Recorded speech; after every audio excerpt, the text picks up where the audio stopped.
Alam niyo, real talk, alam niyo yung pagod na kayo. Pagod na kayo sa buhay niyo, pagod na kayo sa mga problemang dumadating, pagod na kayong umiyak, pagod na kayong masaktan, pagod na kayo sa lahat-lahat.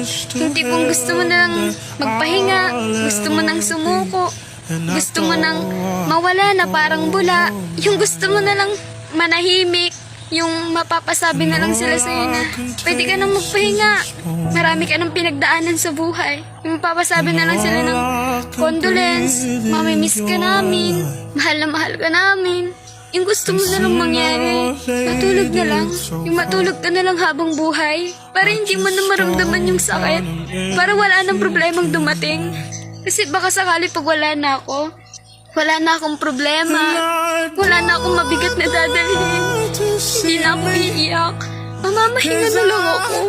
Kasi pagod na pagod na pagod na pagod na ako. Kunti na lang, susuko na ako. I just want you to know who I am.